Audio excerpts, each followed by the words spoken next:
Hi friends, వీడియోలోకి వెళ్ళే ముందు ప్లీజ్ లైక్ చేయండి. Please support my channel. భార్యాభర్తల మధ్య సంభాషణ. ఏమే, ఎందుకండి పిలిచారు?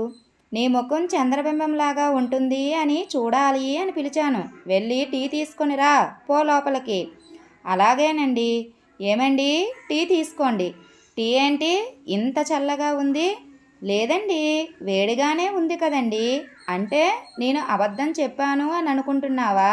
వేడంటే టీలో వేలి పెడితే గోరు ఊడిపోవాలి అని భార్య వేలు టీలో పెడతాడు.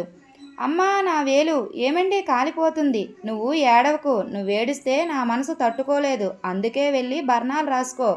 ఇంట్లో ఖర్చులకి 2000 ఇవ్వండి. ఇదిగో 200. 2000 అడిగితే 200 ఇచ్చారేంటండి? ఏంటి 200 ఇస్తే సర్దుకోలేవా? ఒక సున్నాయే కదా తక్కువ.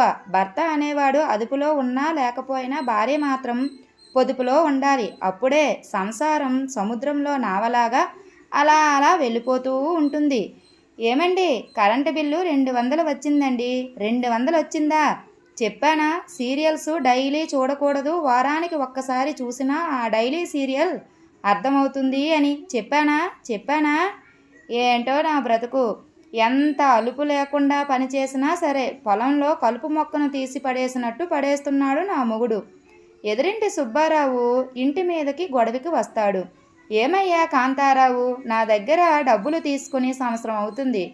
ఎప్పుడు ఇస్తావు నా డబ్బులు అని అడుగుతాడు. ఇస్తాను, ఇవ్వను అని నేను అనలేదు కదా. ఏదో ఊరి వదిలి వెళ్ళిపోయినట్టు అలా అరుస్తున్నావెందుకు? సుబ్బారావుకి కాంతారావుకి మధ్య మాట పెరిగి సుబ్బారావు కాంతారావుని కొడతాడు. ఇదంతా గమనించిన భార్య లక్ష్మి వచ్చి, హలో సుబ్బారావు గారు, మీకు డబ్బులు ఇవ్వాలి. బాగుంది, ఆ డబ్బులు అడగడానికి వచ్చారు కాబట్టి డబ్బులు అడగండి. అంతేకాని మా ఆయన మీద చేయి చేసుకోవడం ఏం బాగోలేదు. అదేంటమ్మా అలా అంటున్నావు? మీ ఆయన అన్ని మాటలు ఏమైనా బాగున్నాయా? అంత పౌరుషం ఉన్నప్పుడు నా డబ్బులు నాకు ఇచ్చేయండి. ఆ మాటలు విన్న వెంటనే మెడలో తాళి తీసి సుబ్బారావుకి ఇచ్చేస్తుంది. అయ్యో, నా భార్యను నేను ఎంత అవమానించినా నా కష్టం వచ్చేసరికి తను నాకు అండగా ఉంది. ఈ రోజు నుండి తనను మంచిగా చూసుకోవాలి అని మనసులో అనుకుంటాడు. ఏమండి, తెల్లవారుజామున వచ్చే కలలు నిజమవుతాయా? ఏం కల వచ్చిందేంటి? మీరు తీసుకున్న అప్పు నేను తీర్చేశాను కదా. ఆ సంతోషంలో మీరు నన్ను పొగుడుతూ ఇంట్లో పనులన్నీ మీరే చేసేసినట్టు కల వచ్చింది. అబ్బా, అలాంటివి జరగవు. కావాలంటే కొంచెం ప్రేమగా మాట్లాడుతాను, సరేనా? ఏమండి, మన పెళ్లి చేసిన పంతులు గారు చాలా కష్టాల్లో ఉన్నారంట. చేసిన పాపం ఊరికే పోతుందా? ఆయన ఏం పాపం చేశారండి? మన పెళ్లి చేశారు కదా, అదే పెద్ద పాపం. అలా అంటారేంటండి? ఏమే, మా అమ్మ నీకు అంత ఇష్టమా? మా అమ్మ పేరు మన కూతురికి పెట్టావు. ఇష్టమా పాడా? పెళ్ళైన దగ్గర నుండి మీ టార్చరు మీ అమ్మ టార్చరు భరించలేకపోతున్నా. మిమ్మల్ని ఎలాగూ ఏమీ అనలేను. కనీసం మీ అమ్మ పేరైనా మన కూతురికి పెట్టి దానిలో మీ అమ్మని చూసుకొని మరీ తిడుతున్నా.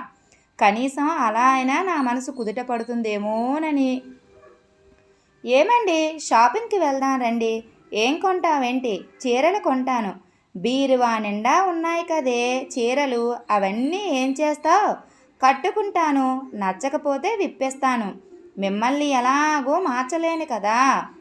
ఎస్ఐ, ఎవరైనా రాంగ్ రూట్లో వస్తే ఏం చేస్తావు? కానిస్టేబుల్, ఏం చేస్తాను? 100 రూపాయలు ఫైన్ వేస్తాము. ఎస్ఐ, అతని దగ్గర 100 రూపాయలు లేకపోతే అప్పుడు ఏం చేస్తావు? కానిస్టేబుల్, ఫోన్పే చేయమంటాను. Thank you friends. ఈ వీడియో కనుక మీకు నచ్చినట్లయితే ప్లీజ్ లైక్ చేయండి. Please subscribe my channel. Thank you.